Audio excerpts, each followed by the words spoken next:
আসসালামু আলাইকুম। সবাইকে স্বাগত জানাচ্ছি বাংলা টিভির সংবাদে।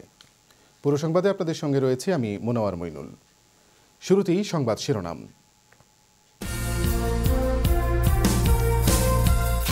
আগামী ৭ মে পার্লামেন্ট নির্বাচনে বিভিন্ন দলের মধ্যে কোয়ালিশন গঠন নিয়ে চলছে বিতর্ক। এসএনপির সাথে কোয়ালিশন আবারও নাকচ করে দিল লেবার। হাইকোর্টের রায়ের বিরুদ্ধে আইনি লড়াইয়ে ঘোষণা দিলেন টাওয়ার হ্যামলেটসের সাবেক মেয়র লুৎফুর রহমান। অভিযোগ তদন্তে আবারও মাঠে পুলিশ। মহান মে দিবস আজ। বিশ্বজুড়ে শ্রমজীবী মানুষের অধিকার আদায়ের ঐতিহাসিক এই দিনটি পালিত হল বিশ্বব্যাপী। বাংলাদেশের রাজনৈতিক অস্থিরতা নতুন করে জঙ্গিবাদের বিস্তার ঘটাতে পারে বলে উদ্বেগ জানিয়েছে যুক্তরাষ্ট্রের পররাষ্ট্র বিষয়ক কমিটি। এবং সেঞ্চুরি সহ তামিম ইমরুল ওপেনিং জুটির রেকর্ড পার্টনারশিপে খুলনা টেস্টের দ্বিতীয় ইনিংসে স্বরূপে ফিরেছে বাংলাদেশ।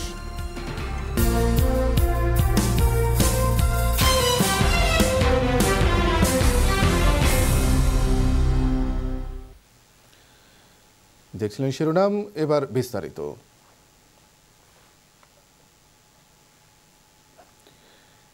আগামী ৭ মে পার্লামেন্ট নির্বাচনের পূর্বে বিভিন্ন দলের মধ্যে কোয়ালিশন গঠন নিয়ে তুমুল বিতর্ক শুরু হয়েছে। লেবার দল আবারও স্কটিশ ন্যাশনাল পার্টি এসএনপির সাথে কোনো ধরনের সমঝোতা করবে না বলে ঘোষণা দিয়েছে। তবে এটা ভুল সিদ্ধান্ত বলে মনে করে এসএনপি। অন্যদিকে ডেভিড ক্যামেরুন অতীতের কোয়ালিশন সরকারের সফলতা বিবেচনা করে সিদ্ধান্ত নিতে ভোটারদের প্রতি আহ্বান জানিয়েছেন। তাছাড়া প্রত্যেক দলই রেড লাইন হিসেবে কিছু বিষয় বিবেচনায় নিয়েছে, যেগুলোতে কোনো ধরনের ছাড় দিতে নারাজ তারা। বিস্তারিত থাকছে ডেস্ক রিপোর্টে। বৃহস্পতিবার রাতে জনগণের প্রশ্নবারে জর্জরিত হয়ে কঠিন সময় পার করলেন প্রধান ৩ রাজনৈতিক দলের নেতৃবৃন্দ। প্রধানমন্ত্রী ডেভিড ক্যামেরন, লেবার নেতা এড মিলিব্যান্ড এবং লিবডেম নেতা নিক ক্লেগ জনগণের সরাসরি প্রশ্নের উত্তর দেন। এ সময় মিলিব্যান্ড সরকার গঠনে স্কটিশ ন্যাশনাল পার্টি এসএনপির সাথে কোনো ধরনের সমঝোতার সম্ভাবনা নাকচ করে দেন। এমনকি শুক্রবার পরিচালনাকালেও তিনি একই কথা পুনরাবৃত্তি করেন। I made clear last night that I'm not going to have a Labour government based on a deal or a coalition with the Scottish National Party. কিন্তু এসএনপি নেতা নিকোলা স্টারজিয়ন মনে করেন, যদি মিলিব্যান্ড তাদের সাথে কোয়ালিশন না করে তাহলে তারা ভুল করবে। Ed Miliband is really saying he would rather have a Tory government than work with the SNP for more progressive politics. Then it's final proof that Labour has lost the plot. It will be the final nail in the coffin of Scottish Labour, and I suspect Labour in other parts of the UK. এদিকে প্রচারণাকালে প্রধানমন্ত্রী David Cameron conservative Lib Dem coalition সরকারের সফলতার কথা তুলে ধরে ভোটারদের সুচিন্তিত মতামত প্রদানের আহ্বান জানান। But I think it's perfectly fair in the next 6 days to say, look, I've done coalition. We made it work. We've got a good record. I've got the T-shirt, but I don't want to do that again. I think Britain would do better now with a strong, decisive and frankly more accountable government. নির্বাচনে কোনো দল একক সংখ্যাগরিষ্ঠতা না পেলে অন্য দলের সমর্থন নিয়ে কোয়ালিশন সরকার গঠন করতে হবে। তবে এক্ষেত্রে প্রত্যেক দলে কিছু কিছু বিষয়ে ছাড় দিতে নারাজ, যেগুলোকে রেড লাইন হিসেবে অবহিত করা হচ্ছে। লেবার দল বলছে তারা এসএনপির সাথে কোনো ধরনের সমঝোতা করবে না। কনজারভেটিভ ইউ রেফারেন্ডাম করতে বদ্ধপরিকর। লিবডেম এনএসএস এবং শিক্ষা খাতে আরও বরাদ্দ চাই। We will not go into any government which doesn't properly protect the money going into both the NHS and into our nurseries, schools and colleges. অন্যদিকে ইউকিপ ইউরোপীয় ইউনিয়ন থেকে বেরিয়ে যেতে চায় এবং ইমিগ্রেন্ট নিয়ন্ত্রণ তাদের প্রধান লক্ষ্য। I want us to have a full, free and fair referendum in this country to decide whether we're members of a political union in Europe and whether we can control our own borders or not. And that is our red line. Desk report, Bangla TV. এদিকে tower হ্যামলেটসের mayor পদ থেকে অপসারণের রায়ের বিরুদ্ধে আইনি লড়াই চালিয়ে যাওয়ার ঘোষণা দিলেন সাবেক মেয়র লুৎফুর রহমান। তিনি বলেন, আইনি লড়াইয়ের জন্য প্রস্তুতি চলছে। লুৎফুর রহমান আরও বলেন, তিনি পড়ে গেলেও ভেঙে যাননি। বৃহস্পতিবার জনাকীর্ণ এক সমাবেশে তিনি আগামী 11 জুনের কাউন্সিল নির্বাচনের জন্য রুবিনা খানকে মেয়র প্রার্থী হিসাবে ঘোষণা করেন। বিস্তারিত জানাচ্ছেন মিল্টন রহমান, ক্যামেরায় ছিলেন শিমুল সূত্রধর। হাইকোর্ট গত 23 মে টাওয়ার হ্যামলেটস মেয়র পদ থেকে বিভিন্ন অনিয়মের অভিযোগে লুৎফুর রহমানকে অপসারণের নির্দেশ দেওয়ার পর বৃহস্পতিবার প্রথম জনসম্মুখে আসেন তিনি। Organization for Democracy and Freedom নামের একটি সংগঠনের আয়োজনে ওয়াটারলিলিতে জনাকীর্ণ এক সমাবেশে তার সমর্থনে বক্তারা আদালতের রায়ের কঠোর সমালোচনা করেন। কেউ কেউ বলেন, ব্রিটেনের বিভিন্ন ক্ষেত্রে বর্ণবাদী আচরণের প্রকাশ দেখা যায়, আদালতও তার ব্যতিক্রম নয়। লেবারের এনইসি সদস্য Christine Shawcroft Stop of the War কোয়ালিশনের নেত্রী লিন্ডসি জার্মান, হ্যারো কাউন্সিলের সাবেক মেয়র নানা আসান্টি, ইউনাইট ইউনিয়নের চিফ অব স্টাফ অ্যান্ড্রু মারিসহ আরও অনেকে এ সময় বক্তব্য রাখেন।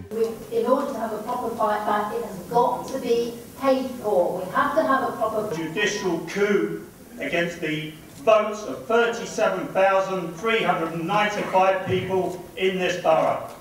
Send this to the Commissioner, send this to the Judge. Eric Pickles is the person that sends this judgment. Lutfur Rahman বক্তব্যকালে বলেন, তিনি আদালতের রায়ের বিরুদ্ধে লড়ে যাবেন। এ সময় তিনি মেয়র হিসেবে বারার উন্নয়নে কি কাজ করেছিলেন তার একটি চিত্র তুলে ধরেন। I am, as you know, no longer a mayor.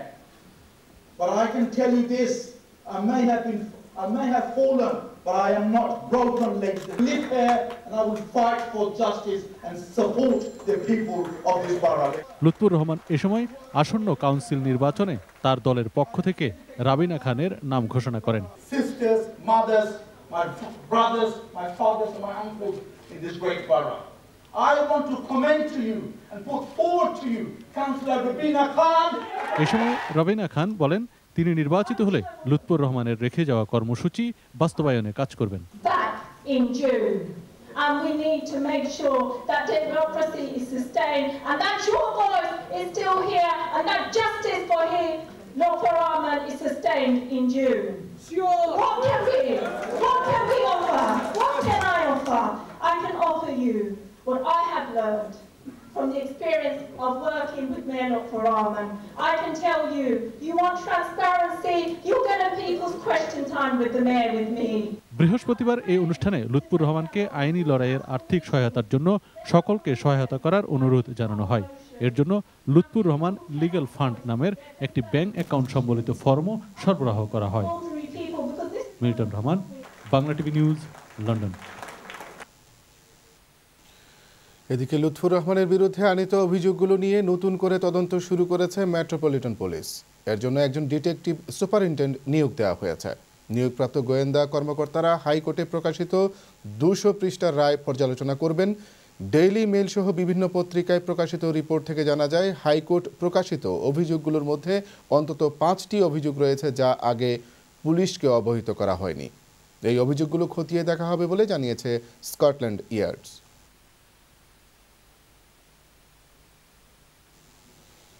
Labour নেতা এড মিলিব্যান্ড শুক্রবার ওয়েলসের রাজধানী কার্ডিফে নির্বাচনী প্রচারণা চালিয়েছেন। আমাদের কার্ডিফ প্রতিনিধি মোহাম্মদ রফিক জানান, ওয়েলস অ্যাসেম্বলির ফার্স্ট মিনিস্টার ক্যারোউইন জোনসের পরিচালনায় এড মিলিব্যান্ড তাঁর বক্তব্যে এবারে নির্বাচনে গুরুত্ব তুলে ধরেন। তিনি বলেন, লেবার পার্টি সরকার গঠন করলে বাজেটে কাট করবে না, বন্ধ করবে বেডরুম ট্যাক্স।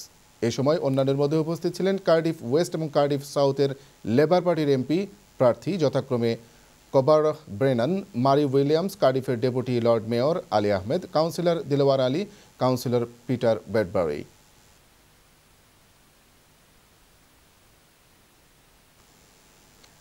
আজ মহান মে দিবস। বিশ্বজুড়ে শ্রমজীবী মানুষের অধিকার আদায়ের ঐতিহাসিক দিন আজ। 1886 সালের 1 মে যুক্তরাষ্ট্রের শিকাগো শহরে শ্রমের উপযুক্ত মূল্য এবং দৈনিক অনধিক 8 ঘন্টা কাজের দাবিতে আন্দোলনরত শ্রমিকদের উপর পুলিশ গুলি চালায়। এতে অনেক শ্রমিক হতাহত হন। তাদের আত্মত্যাগের মধ্য দিয়ে দৈনিক 8 ঘন্টা কাজের সময় প্রতিষ্ঠিত হয়েছিল। বিস্তারিত দেখুন রিপোর্টে। মানুষের জন্যে জীবন, জীবনের জন্যে। হাতুড়ি দিয়ে ইট ভাঙার এ দৃশ্য যেন প্রতীকী। ইট ভাঙার মতো বাস্তবতার করাঘাতে প্রতিনিয়ত ভাঙছে ময়নার মতো লাখো শ্রমজীবীর স্বপ্ন। সেই স্বপ্ন জোড়া দিতে ঘাম ঝরিয়ে কাজ করতে হয় দিনরাত, কিন্তু তার মূল্য কি মেলে? 100-150 টাকা এমনই পাই, না হলেও কি করবো, পরিবার এটা দিয়ে চালাইতে হয়। শ্রমের দাম যেমন মেলে না, তেমনি মেলে না ন্যূনতম অধিকারটুকু।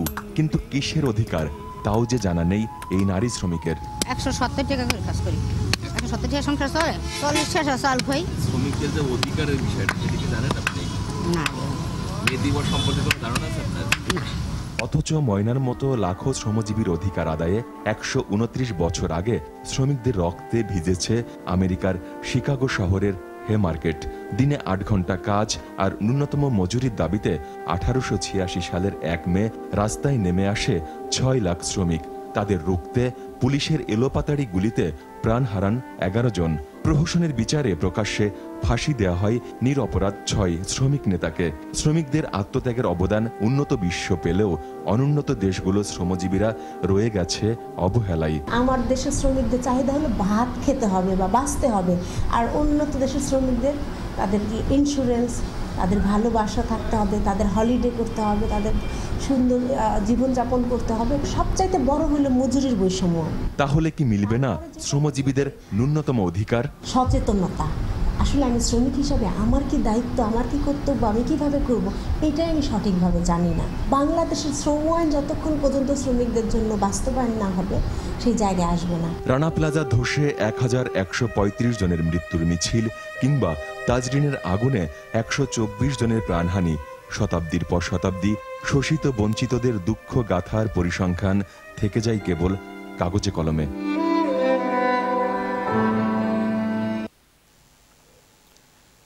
যাচ্ছি বিরতিতে, সময় হয়ে এলেও একটি বিরতির। ফিরে এসে থাকছে বাংলাদেশে রাজনৈতিক অস্থিরতা নতুন করে জঙ্গিবাদের বিস্তার ঘটাতে পারে বলে উদ্বেগ জানিয়েছে যুক্তরাষ্ট্রের পররাষ্ট্র বিষয়ক কমিটি।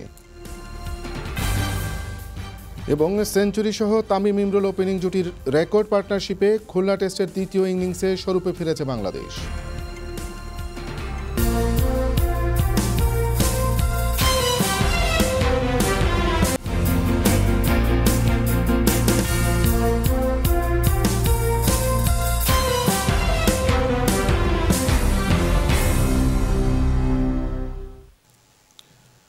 বিরতির পর আবারও স্বাগত জানাচ্ছি বাংলা টিভি সংবাদে। সঙ্গে রয়েছে আমি মুনাওয়ার মইনুল। বাংলাদেশের রাজনৈতিক অস্থিরতা সেদেশে নতুন করে জঙ্গিবাদের বিস্তার ঘটাতে পারে বলে উদ্বেগ জানিয়েছে যুক্তরাষ্ট্রের পররাষ্ট্র বিষয়ক কমিটির একটি সাব কমিটি। বৃহস্পতিবার ওয়াশিংটন ডিসির ক্যাপিটাল হিলে অনুষ্ঠিত কমিটির শুনানিতে আরও বলা হয়, জামাত শিবিরের রাজনীতি বন্ধে সরকারকে ওয়াশিংটনের চাপ দেওয়া উচিত। বিস্তারিত থাকছে রিপোর্টে।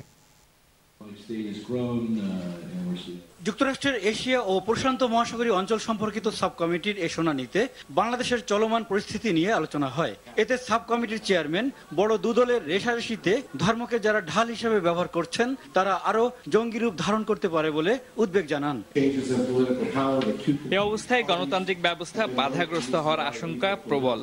এর প্রধান শিকার হবে আওয়ামী লীগ ও বিএনপি। তাই গণতন্ত্রের স্বার্থে বাংলাদেশের প্রধান দুদলের সংলাপে বসা উচিত। জঙ্গিবাদের বিস্তার ঠেকানোর স্বার্থে জামাত শিবিরকে সন্ত্রাসী সংগঠন হিসেবে তালিকাভুক্ত করে তাদের নেতাকর্মীদের যুক্তরাষ্ট্রে ঢোকা নিষিদ্ধ করার দাবি জানান শুনানিতে অংশ নেয়া এক বক্তা।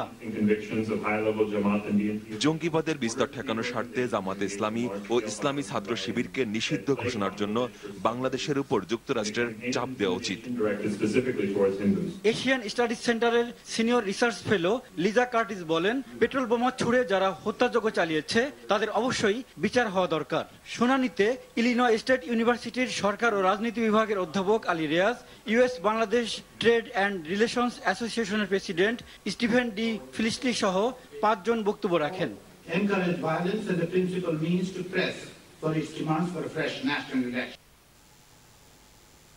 সারা দেশের মতো সিলেটেও দিনব্যাপী নানা অনুষ্ঠানের মধ্য দিয়ে পালিত হলো মহান মে দিবস। দিবসটি উপলক্ষে সকালে জেলা প্রশাসন সহ শ্রমিকদের বিভিন্ন সংগঠন নগরীতে এক বর্ণাঢ্য র্যালির আয়োজন করে। সিলেট জেলা প্রশাসনের প্রধান কার্যালয় প্রাঙ্গণ থেকে র্যালি চৌহাট্টাস্থ সিলেট কেন্দ্রীয় শহীদ মিনার প্রাঙ্গণে গিয়ে এক আলোচনা সভায় মিলিত হয়। আলোচনায় অতিথি হিসাবে সিলেটের বিভাগীয় কমিশনার জামাল উদ্দিন আহমেদ, জেলা প্রশাসক মোহাম্মদ শহীদুল ইসলাম সহ অনেকেই উপস্থিত ছিলেন। অনুষ্ঠানে বক্তারা বলেন, শ্রমিকরা দেশের উন্নয়নে নিরলস কাজ করে যাচ্ছেন, কিন্তু তারা প্রতিনিয়ত সমাজের নানাভাবে লাঞ্ছিত হচ্ছেন। অনেক সময় ন্যায্য অধিকার থেকেও বঞ্চিত হচ্ছেন শ্রমিকরা। অন্যদিকে সিলেটের বিশিষ্ট সাংবাদিক ও লেখক আহমেদ নূরের 111-এর সময় কারান্তরীণ সময়ের উপর রচিত 111 কারারুদ্ধ দিনগুলোর গ্রন্থের প্রকাশনা উৎসব অনুষ্ঠিত হয়ে গেল। শুক্রবার বিকেলে সিলেটের জেলা পরিষদ মিলনায়তনে এই প্রকাশনা অনুষ্ঠানের আয়োজন করা হয়। এতে প্রধান অতিথি হিসেবে উপস্থিত ছিলেন সব্যসাচী লেখক সৈয়দ শামসুল হক। প্রধান আলোচক হিসাবে ছিলেন জাহাঙ্গীরনগর বিশ্ববিদ্যালয়ের সাবেক উপাচার্য অধ্যাপক ডক্টর আনোয়ার হোসেন। অনুষ্ঠানে বক্তারা বলেন 1/11-এর সময়টা বাংলাদেশের ইতিহাসে একটি গুরুত্বপূর্ণ অধ্যায়। সেই সময়ের প্রেক্ষাপট নিয়ে রচিত গ্রন্থটিতে সমাজের নানা চিত্র অসঙ্গতি উঠে এসেছে।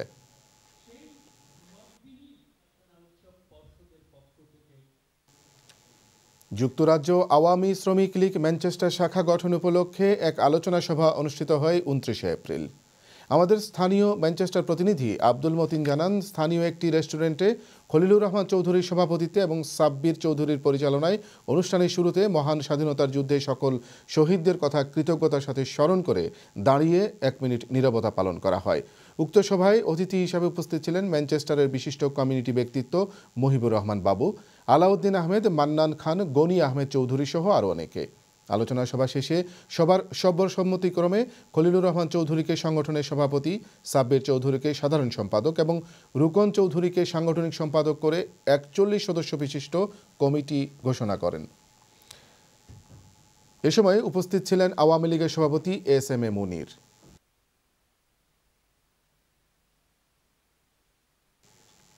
সিলেট সদর অ্যাসোসিয়েশন ম্যানচেস্টার শাখা গঠন উপলক্ষে এক আলোচনা সভা অনুষ্ঠিত হয় 29 এপ্রিল গত বুধবার ম্যানচেস্টারের একটি স্থানীয় রেস্টুরেন্টে। আমাদের ম্যানচেস্টার প্রতিনিধি শাহ কাইয়ুম জানান, ম্যানচেস্টারের বিশিষ্ট কমিউনিটি ব্যক্তিত্ব মহিবুর রহমান বাবুর সভাপতিত্বে এবং জাফর আহমেদের পরিচালনায় উক্ত সভায় অতিথি হিসাবে উপস্থিত ছিলেন ম্যানচেস্টারের বিশিষ্ট কমিউনিটি ব্যক্তিত্ব মান্নান খান, আলাউদ্দিন আহমেদ, গনি আহমেদ চৌধুরী, এস.এম.এ মুনিম সহ আরও অনেকে। আলোচনা সভা শেষে সবার সর্বসম্মতিক্রমে গনি আহমেদ চৌধুরীকে সংগঠনের সভাপতি, আরিফ চৌধুরীকে সাধারণ সম্পাদক এবং 31 সদস্য বিশিষ্ট কমিটি ঘোষণা করেন অনুষ্ঠানের অতিথি কমিউনিটি ব্যক্তিত্ব মহিবুর রহমান বাবু।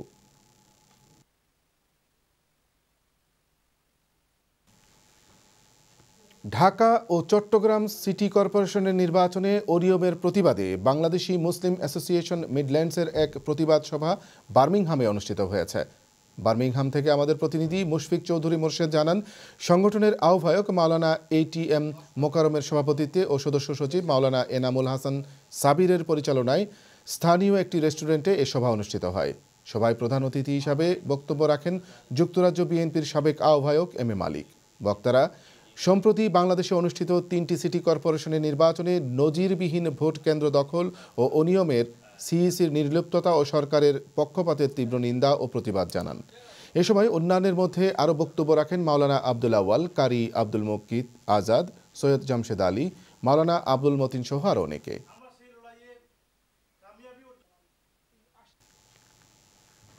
অন্যদিকে বাংলাদেশ জাতীয়তাবাদী দল মিডল সেক্স সমর্থক গোষ্ঠী ঢাকা ও চট্টগ্রামে সিটি কর্পোরেশন নির্বাচনে অনিয়মের প্রতিবাদে এক আলোচনা সভার আয়োজন করে। আমাদের ওয়েস্ট লন্ডন প্রতিনিধি নুরুল আমিন জানান, রিপন হাওলাদারের সভাপতিত্বে এবং শাখাওয়াতুল্লাহর পরিচালনায় উক্ত সভায় বক্তব্য রাখেন প্রধান অতিথি লেবার নেতা শহীদুল ইসলাম লিটন, বিশেষ অতিথি ইয়ামিন মাহমুদ, মামুনুর রশিদ, মনোয়ার হোসেন, মোহাম্মদ সেলিম ভুইয়া সহ আরও অনেকে। বক্তারা শহীদ জিয়াউর রহমানের মাজারের আংশিক ক্ষতি সাধন করা ব্যক্তিদের শনাক্ত করে দৃষ্টান্তমূলক শাস্তি দেওয়ার জন্য প্রশাসনের প্রতি আহ্বান জানান।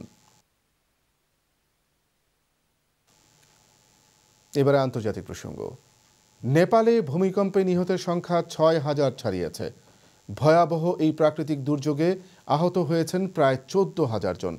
গেল শনিবার ৭.৮ মাত্রার ভূমিকম্পে হতাহতের সংখ্যা প্রতিনিয়ত বাড়ছে।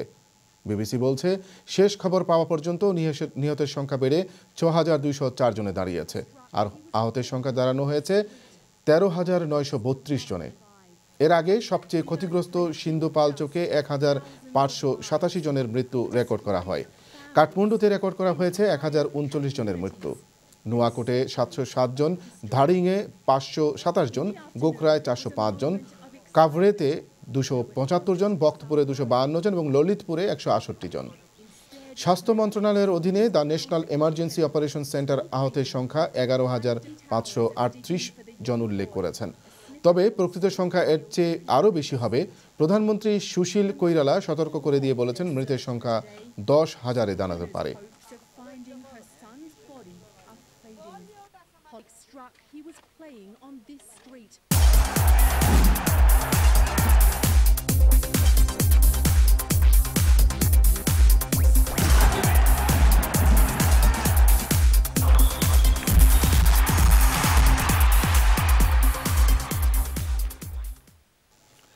খেলার খবর।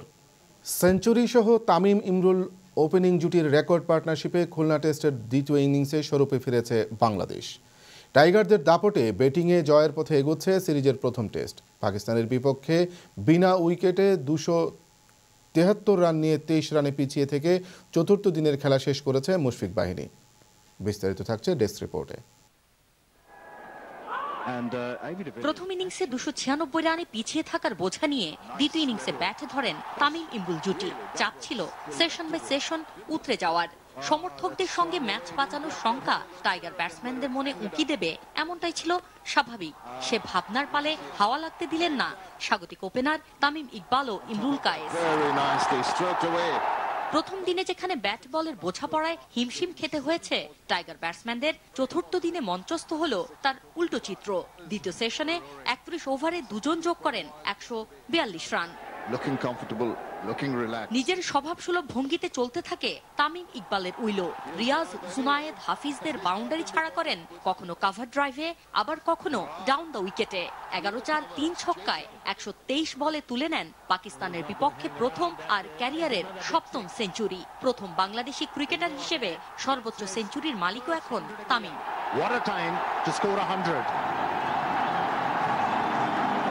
যোগ্য সঙ্গী হিসেবে নিজেকে প্রমাণ করেন ইমরুল কায়েসও। বলের গুণাগুণ বিচার করে রানের চাকা সচল রাখেন তিনি। ক্যারিয়ারের তৃতীয় শতক তুলে নিয়ে বুঝিয়ে দেন টেস্ট ওপেনিংয়ে নির্বাচকদের ইমরুলকে পছন্দের কারণ। দিন শেষে 273 রানের পার্টনারশিপে 138 রানে অপরাজিত আছেন তামিম ও 132 রানে ইমরুল।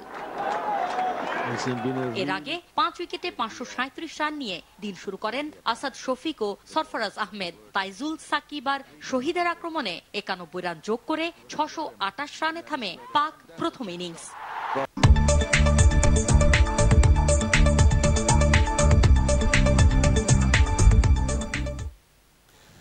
আবহাওয়া। শনিবার ইংল্যান্ড এবং ওয়েলসের আকাশ মেঘলা থাকবে এবং বৃষ্টি হতে পারে। স্কটল্যান্ড এবং নর্দার্ন আয়ারল্যান্ডের আকাশ আংশিক মেঘলা থাকবে। এবারে জানিয়ে দিচ্ছি ব্রিটেনের প্রধান কয়েকটি শহরের শনিবারের সম্ভাব্য তাপমাত্রা।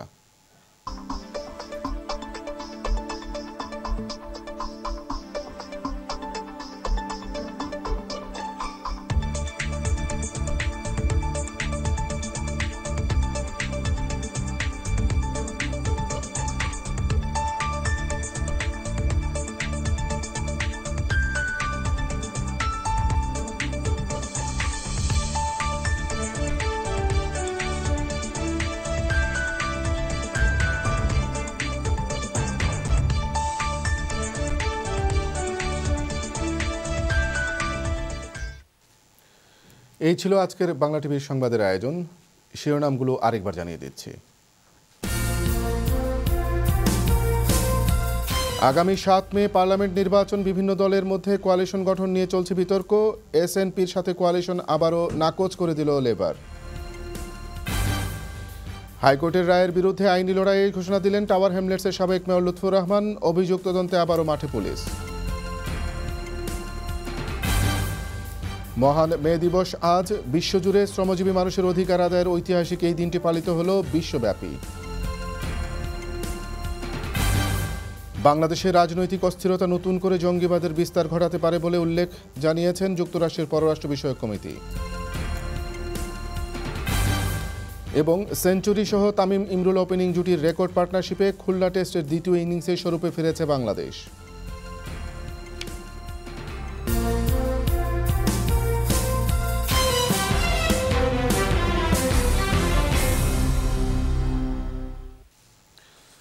শুভ দর্শক, বাংলা টিভির পরবর্তী সংবাদ দেখার আমন্ত্রণ জানিয়ে আজকের মতো এখানেই বিদায় নিচ্ছি। শুভকামনা সবার জন্য। আল্লাহ হাফিজ।